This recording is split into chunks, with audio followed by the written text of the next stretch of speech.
আমার পর্দায় থাকা মা বোনদেরকে বলি, মাগো অল্পতে খুশি থাকবা, অল্পতে সন্তুষ্ট থাকবা, তাকওয়া অর্জন হবে।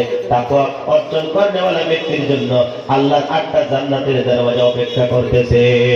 অনেক নারী মানুষ আছে, অনেক বিবাহিতা মহিলা মানুষ আছে বন্ধু, আপনাদের এলাকায় নাম থাকতে পারে, 2-4 জন থাকতে পারে, স্বামী গরিব বলে, আরে আপনার সন্তানটা গরিব বলে বিদেশের মাটির মধ্যে পড়ে আছে, কেরালার জমিনের মধ্যে পড়ে আছে।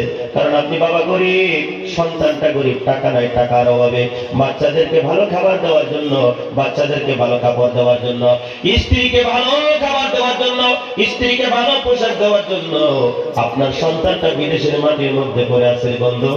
আর অনেক স্ত্রী আছে গো, দেখবেন স্বামী বাড়িতে না থাকার সুযোগ নিয়ে রং নাম্বারে কথা বলে, এরকম আছে না নাই? জোরে বলেন, আপনাদের এলাকায় আছে না নাই? আপনাদের এলাকায় না থাকতে পারে, অন্য অন্য এলাকার মধ্যে আছে। আমি সেই জগৎ